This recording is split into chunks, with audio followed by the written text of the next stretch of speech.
welcome back to another edition of Touring the AFC South. I am your host, Mike Patton, and with me on this episode, I have a very, very special guest from the Washington Post, Miss Candace Buckner. How you doing? I'm doing great. I like the very, very. That makes me feel very, very special. Appreciate that. Well, hey, the way I like to see it, every guest is a very, very special guest. Boo. Okay. All right. All right. Say that to all the Oh my guests. goodness. Oh my goodness. Oh my goodness. Now she's already booing me. Goodness gracious. But I thank you for coming on to the show. We're going to get into your journey and talk about a few things there. But first, of course, like I open up every show, it's the Get Off Your Chest segment. Now, for this month, I'm doing it a little bit differently. I'm actually talking about a Black woman in history that is very important in history. And being that you write for the Washington Post, I figured let's take it to D.C. Let's do a little something in that realm. So I'm going to talk about Miss Allison Dunnigan. Now, she was born April 27th, 1906 in Russellville, Kentucky. Of course, she was of Black, Native American, and white descent. She started attending school, of course, one day a week at 4 years old, and, of course, learned to read before the first grade. Of course, her journalistic career actually began when she was 13, writing one-sentence items for the local Owensboro Enterprise newspaper. Now, of course, she would graduate from high school, complete her teaching courses at what is now an HBCU, Kentucky State University, and she was a teacher from 1924 to 1942.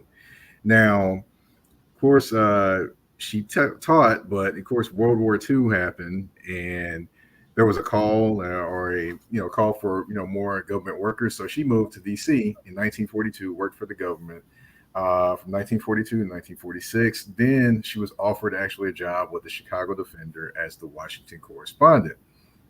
Of course, for those that are not aware, the Defender is a black-owned weekly paper that did not use the words Negro or Black, which is a very interesting fact as well. Of course, 1947, after previously being denied credentials by the committee for correspondence on the grounds of she wrote for a weekly paper. She actually was granted press clearance to cover the House and the Senate, becoming the first African American to gain accreditation there. She became the first African American female White House correspondent as well. So that was my history that I wanted to kind of bring into this. Of course, she had a few things she did have to deal with, like, having to sit in different places and not being able to get in different places because of the color of her skin, unfortunately. But she definitely made history. And I wanted to kind of bring that one to you. I didn't know if you knew that one or not. Did you know that one? I did not. I wonder if she's in the National African American History and Culture Museum here, because the Chicago Defender is, but I wonder if she's in there too. So that makes me curious, at least to look her up. So yeah, definitely. I kind of wanted to bring you a little bit of a fact there, but of course, let's go ahead and kind of get into the teeth of the show. Now, grow up in St. Louis, Missouri, correct? That's correct. Wow, how was that? How was that growing up in St. Louis?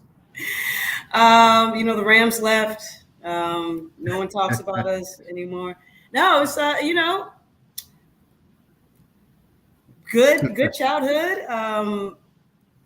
I was a huge sports fan growing up, and it's funny. In my childhood, we lost two teams, the Cardinals and the Rams, which I don't think a lot of people can say that. You lose two NFL franchises. And I'm still young-ish in my lifetime. So it was pretty good. I grew up a sports fan, was huge into Lakers because basketball was my favorite sport. And since we didn't have a team, you get to be the bandwagon. That was me, Showtime Lakers. And, since a very young age, I always knew I wanted to do something in sports. I thought, because NBA on NBC was still a thing when I was growing up, I thought I was going to be like the next Hannah Storm or do inside stuff. I thought, Ahmad Rashad was going to stay that age forever. So when I grow up, I could replace Willow Bay and do the inside stuff with him. The things you're thinking as a young gal growing up in St. Louis. But I wanted to be on. I wanted to be on television and do the NBA thing. And eventually, I found my calling in writing. Okay, now one thing about Ahmad Rashad, he still doesn't look still like looks he young. is. Yeah, yeah, that's true. definitely. The show has age, but he has it, which is right.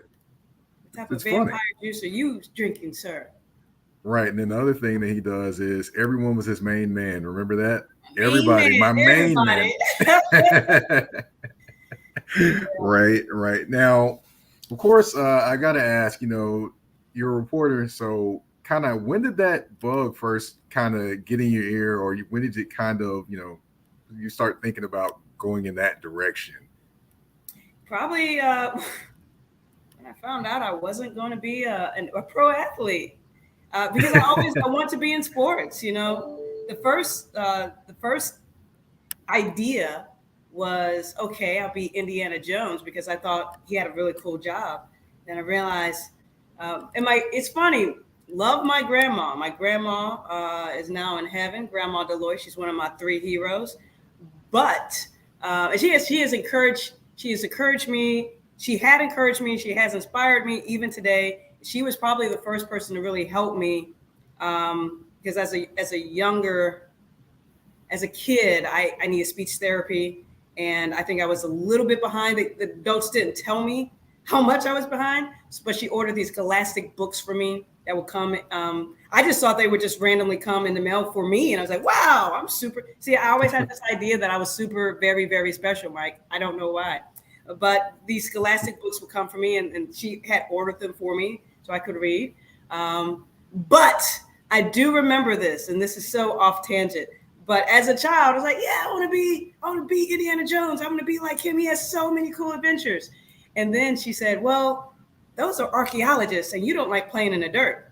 And then I realized, and I said to myself, that's right. I don't like playing in the dirt, but don't tell a kid that. I could, maybe I did want to play in the dirt. And like Grandma Delois, she was perfect. But watch what you say to kids, because even now today, I say, well, I want to be Indiana Jones, but I didn't want to get dirty. Don't ever. I don't know why that's still in my head, but I do remember her saying that, and moving forward, I just have to be. We all have to be very careful with our words. Again, this is one of my three heroes, Grandma Delois. Rest in peace. I know where you are right now, and I know you're having a great time in the arms of Jesus. But I could have been an archaeologist. I didn't like the dirt. Anyway, super long story short. It was either that or be FloJo. And then I found out on my own that I was not going to be as fast as FloJo. So I wanted to stay in sports. And the best way, if you can't be a jock supporter. The best way to stay in sports was to be a reporter. So. Okay. All right. So, you ended up at the University of Missouri after high school. So, in that aspect of wanting to still be in sports and still be around sports, how did the University of Missouri kind of mold you in that aspect? I knew at that time, I just knew exactly where I wanted to do. So I was just on that trek. And they say the University of Missouri is the best journalism school. I would agree because I gave them money, and I have to say that. But they really did train me. I was on the broadcast track, and that's actually what my degree is in, broadcast journalism. But it was before my senior year when I took an internship with a newspaper, and I discovered that I was a better writer than being on television, being on camera. And that last year, I switched my focus to print. And the University of Missouri had so many avenues where even it was kind of too late to redeclare. It had so many avenues for me to, get started on that print trek. So I could have been both. I could have been on television. Actually, by the end, I wanted to be behind the scenes. I wanted to direct newscasts. But okay. Yes, I would recommend to any touring AFC South rising college freshman, if you're into journalism, there's one place to look, and that's the University of Missouri. All right. Well, some SEC fans probably are listening. So, hey, you never know. All right. We're going to take a quick commercial break. When we come back, we're going to get into your days after college, talking about the writing grind on Touring AFC South with your host, Mike Patton. Whether it's local or long distance, Milligan Logistics has you covered. Milligan Logistics was established in 2020 with over a combined 15 years of experience in trucking, hauling, and logistics, along with over 50 years collectively of project management experience.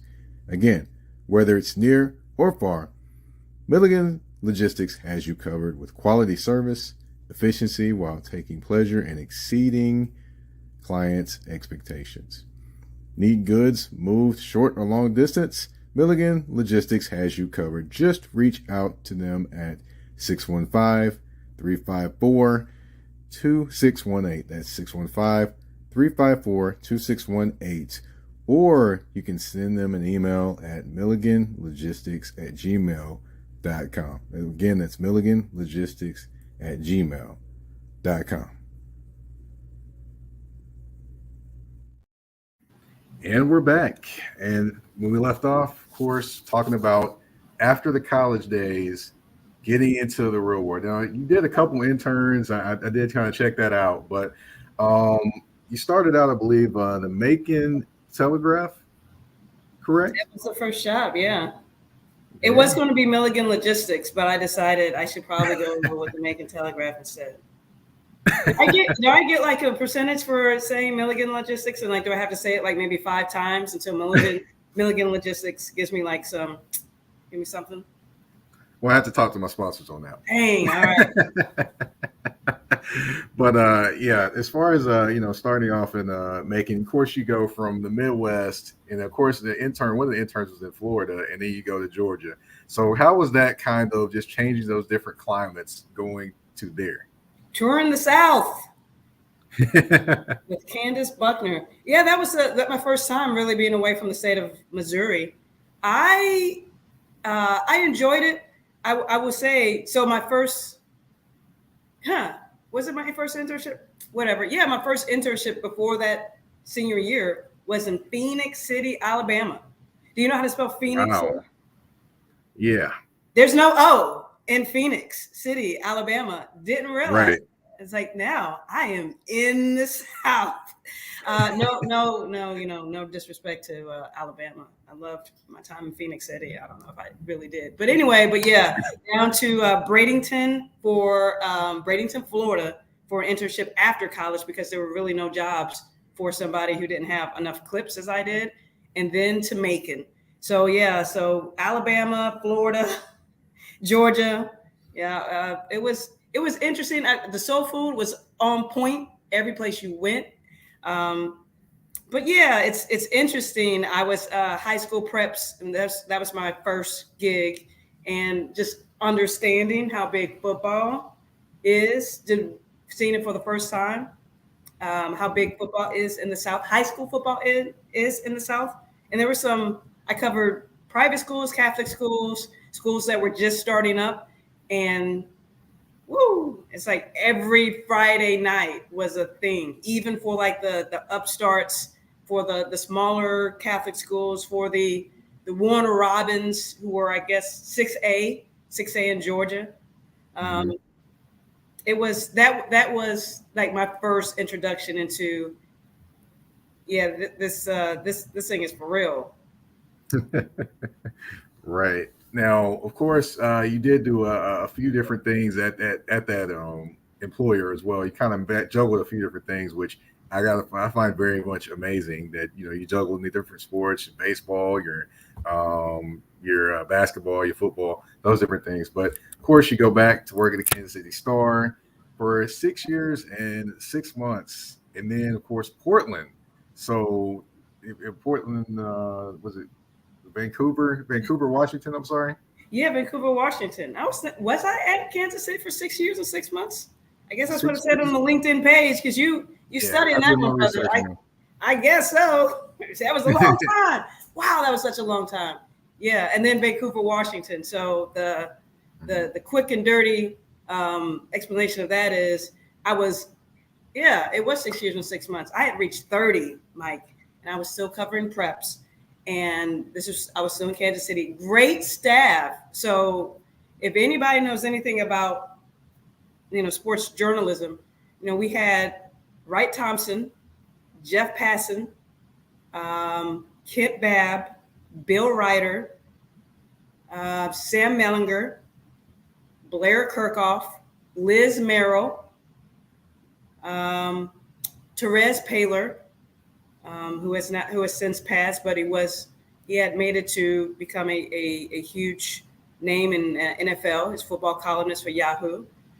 And all those people, J. Brady McCullough, who's now in LA Times, all those people at the Kansas City Star. The Kansas City Star is not a huge, Kansas City's not a huge market, but you had all that talent. And I think I'm missing somebody, and I'm missing some other name, but anyway, yeah, like just that was a huge paper. You could do a lot of things there.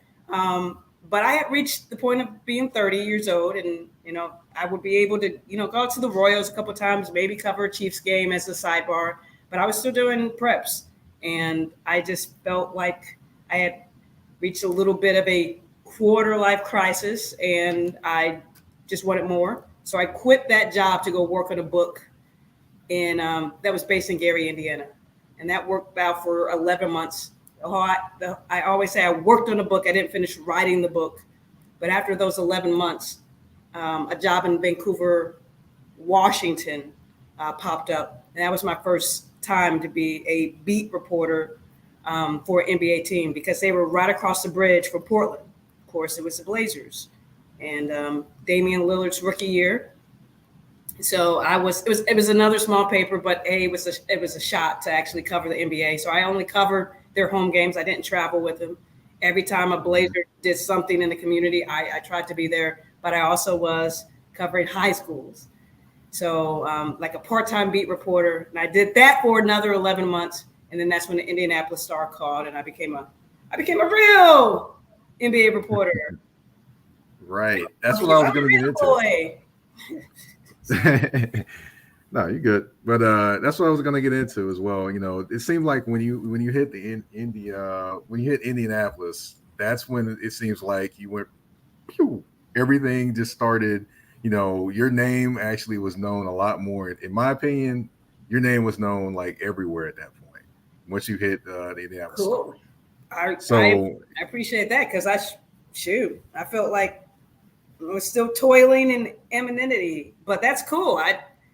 I didn't hit there until I was 34, and I didn't get here until I don't know how old I was. I've been here for 6 years, so I guess I was 37, 36. So like, yeah, my ascent was not. It was, but then, like you said, it's everybody's journey is different. But man, I felt like I toiled for many years.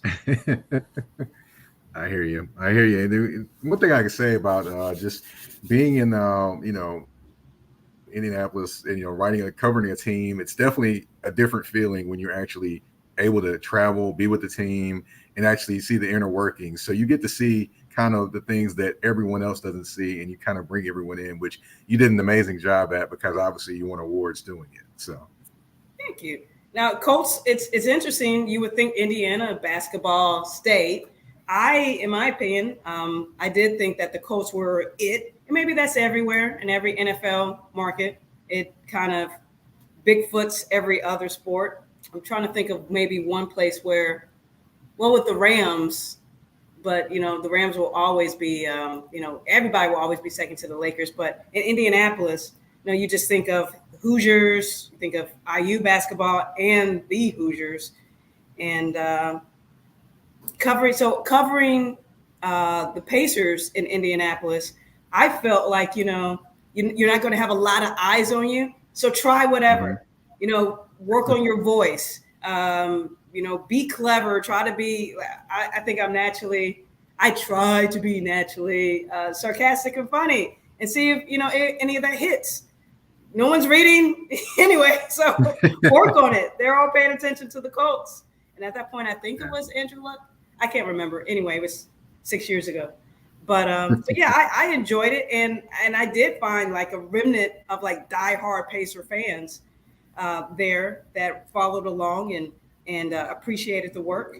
But I always felt like if I have the press pass and I have this, I had a credential right here, but now I can't hold it up because I just threw it away. If I have a credential, I want to be able to, I still have that fan in me. I want to be able to, kind of write to the fan that's in me, like what I want to know about the team. And that's not, being a fangirl as a reporter, but just if I have access with Paul George, what are the fans wanting to know? What's in his locker? What's in his life? David West, there's, stories of how at practice they had this drumline thing in the arena. And so during games, they had like a drum line and guys playing it. But one time after practice, he went upstairs and he played it himself and like shocked his teammates. I want to know about that. And I think that stuff is cool. But also you have to, cover the transactions and the who's injured, who's coming back, and who they may be signing in the summer. So all that important stuff that, again, fans want. And I just felt like with the press pass, I just wanted to take people with me. So, what I'm seeing is what they get to read. Okay. Definitely a great aspect or a great view to have for sure. And I'm pretty sure every Pacers fan that read anything you put out greatly appreciated. They better. Now, of course, I got to talk about where you are now in the Washington Post. Now, you've been there almost 7 years now. So, how have you enjoyed your time with the Washington Post? Enjoyed it immensely. I felt like I have grown as a writer and reporter, and now in the role of columnist. That's something I never thought I wanted to be. That's actually, I never had any designs of being a columnist. I thought where I would be the most happy would be, writing enterprise stories and long form features. And I was doing that for a little bit. And then Thomas Boswell, the great legendary columnist, retired. And I believe the Post likes to keep 4 full-time columnists on roster. And so there's an opening. And I was asked about it. And I said, nah, I don't want to do it. But my editor came back and kind of described the role. And the role was to be sports criticism. It's like, that's different than sports columnist. Because in my very limited head, I always thought like a local sports columnist, you kind of had to have a take about, and here we're in Washington, you had to have a take on the Capitals. And if Ovechkin was in a bit of a slump, have a take on that. You had to have a take on the Nationals and their tear down from a championship team to now trying to, I guess, rebuild. And just have to have these local takes. And like, sometimes I don't care about that stuff. I really don't. But criticism, the way that he described it to me was like a fashion critic or a music critic covers their field.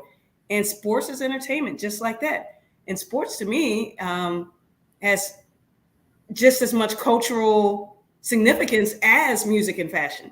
So if I can look at sports the way that a music critic looks at music, or a film critic looks at film, or a fashion critic looks at fashion, that to me opened up the world of sports. And I wasn't just limited to, I'm angry about this coach, so fire him. I'm not a cantankerous person by nature. I am mostly jolly, so I can't fake being mad a lot of times. So when I do get angry, or when I do feel something that's opposite of mirth, then it's authentic, and I think it comes out. So I really appreciate the opportunity to be here, and I tell people, this is, Lord willing, this will be the last journalism job I have. I don't think there's any place else. There's no better section of sports sports section in America than here. All right. All right. Now, of course, I do have a comment in the Touring the AFC South inbox from Mr. Danny Thompson. Of course, he yelled exclamation points after saying your name, Candace. But said, I miss our music conversations when she came to Orlando when she was covering the Pacers.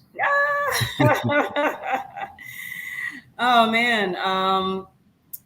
I can't even remember what those conversations were, but cool, Danny. Considering that I am stuck in the 80s, I'm sure there's a lot of 80s hip hop or 90s New Jack Swing. I'm sure those were the conversations. So thanks, Danny. Oh, we could definitely have a whole conversation on that for sure. All that music. What's the best verse in Self-Destruction, Mike? Do I have to pick one? You have to pick one. No, I can't do it. You're not getting me in that one. No. 80s music, 80s culture, all that stuff. That's where I'm stuck. That's where I will remain. So got you. Okay. All right. Now I do have one question for you. Yes. Lesson learned in journalism. Now, I don't know that there are young journalists or, young Black women that want to get into journalism that, may listen to this podcast. So I want to ask, what are some lessons or some life lessons you can kind of bestow upon them? I would say, well, first off, you totally belong here. You may go to a locker room and see people who don't look like you, especially Black women, but there's a space for you here. 100%. And I think there have been so many women in the 80s and 70s and before and in that era who took the hits. So by the time that I got in, I never had a problem. And that when I would be interviewed by people, they would ask, so how's it like being a woman in a locker room? Personally, I've never had a problem. And I think because so many women before me had normalized it and had done such a great professional job in covering their beats and being sports reporters. By the time I came around in this 21st century, it was great. It was if I ever got criticism from like an athlete or an executive, it was because of something that I wrote. It wasn't because of what I look like. So Black women, you belong in these locker rooms. There's space for you. And I think because you're different, that's going to help you in your work. You're going to think different than the middle-aged white male or even the younger white male. And white women, you're going to think different. You're just going to think different than a man. That's just how it is. And as a black woman or a Black man, you just bring a different perspective. I got a compliment that I didn't notice. I didn't notice that someone else had noticed about me. And this is a former Pacers front office person. And we just had a conversation just last Friday. He was saying, I know you didn't have the executives, but you had the locker room. And I was like, how'd you know they didn't mess with me? How'd you know Larry Bird would not give me scoops? But Larry Bird was the executive then. But I was still able to do my job because I worked the locker room and the agents and everybody else. So I didn't have to stop with the white male in charge of that team. I wasn't shut out of the Pacers. I was still able to do my job. And I believe because I'm my authentic self. I may be goofy or weird, but I'm myself and I can relate to a David West probably better than an average white male. And I can relate to someone who grew up in the Midwest, a la like a George Hill. He's from Indianapolis, but I'm from St. Louis. They're the same city essentially. So all I'm saying is that your unique perspective is going to make you really good at your job. So use your unique perspective and be your authentic self. And another lesson is, I think we do this, but I think we could probably do it more. Network, especially young African-American journalists. Get people in your corner send your clips out, have conversations. I just think maybe it's just so ingrained with others that they just know, or they've been taught that, you shake this person's hand or you go up and introduce yourself to that person. Maybe we don't do it enough. And I just wish that we would. Now, I wasn't always, I wasn't going to NABJ when I was a younger journalist because I didn't have the money. But for those journalists who do go to NABJ, great, wonderful. But also, if you have a press pass and you're in a press box and you're with working journalists who have some years on you, shake their hand, meet them. You never know where the connections are going to be made and where the connections are going to help you with your career. I didn't know Michael Lee personally, but I think we had connected on Twitter, and now we're teammates at the Washington Post. But he was at the Post, and he actually was the one who sent me a direct message saying, "Hey, this job in Vancouver is open. This job covering the Blazers." I didn't know him, but I think, we connected because he's originally from Kansas City, and I was covering Kansas City, and he probably checked out my work because he was checking out his hometown paper. I didn't realize that he was going to lead me to the biggest break of my career at that point. So don't think that people are less than or not worth your time. You just never know. And I'm not trying to say be a user, but be open, be friendly, and you just never know who can help you in your career. All right. Well, if you got a moment, I've got 5 questions, 2 answers, and 1 choice. It's my game I usually play on the show. Okay. So 5 I did questions, a little bit of 2 answers, 1 choice. Yes. Okay. All right. We're gonna go St. Louis with this one, and we're gonna go with Nelly. Hot in here or dilemma? Which one are you taking? What was the second one? Dilemma. Hot in here, easy. Okay, all right. I thought you might have went with a little Kelly Rowland, but hey, it's all right. Nah. All right, now I've got to ask you to do one of these. You got to cheer for the Cubs or you got to help the Rams move. Which one are you gonna do? That's a good one. I will cheer for the Cubs in a heartbeat. All right. Well, hey, we don't you. mess with the Rams. Nah. Kroenke can drive his own moving truck. Okay, all right. Now, professional or prep sports, which one did you enjoy covering more? Professional. Okay. But now I enjoy the innocence of prep sports now since I've seen how the sausage is made in professional. But at that time, professional. Okay. All right. Vancouver, Washington, or Macon, Georgia. Which city did you enjoy more? I spent more time in Macon, Georgia, made more friends. I still have a good friend I made from Macon that's still in my life. So Macon, Georgia, had a great church, had pretty cool first time living alone as an adult. So good experience in Macon. All right. And last one, the St. Louis Arc or the Washington Monument? Okay. All right. Okay. Now I'm just going to have to be I'm going to have to be the home girl and say the Arch. Although, so I've been in the Arch. I have never been in the Monument. So easy. The Arch all day. Okay. Arch. I've been in both of them. And I'll say this: in the Arch, you mess around and get up there, and it can sway. That's what I've heard. Yeah. But when I was a kid, it was I think I probably thought it was fun. But I've heard adults say it is shaky up there. Yes. But when I was a kid, it was this is fun. So I'm afraid of heights, so that actually isn't no. All right, that's the end of 5 questions, 2 answers, 1 choice, and that is the end of the show. I want to thank you, Candace Buckner, for coming on. Can you tell everyone what you're working on, where they can find you on social media as well? Sure. And I appreciate you, Mike, because we moved this up earlier to accommodate. I'm covering a Wizards game tonight. So I have a column to write about the Wizards. I need to figure out what I need to say about Los Wizards. I think it's a Hispanic Heritage Month, so I think that'll be it is. I definitely appreciate you, my guy, for doing this. And where you can find me on socials, at Candace D as in Danelle, my middle name, Buckner is my Twitter. I think that's also my IG, but my IG is private, so go to my Twitter. All right. Well, thank you again, and everyone, take a second to actually check out her work on at the Washington Post, and if you want to check out any of her work in the past, of course, the Indianapolis Star, all those different things as well. Thank you all for tuning in. Thank you all for listening.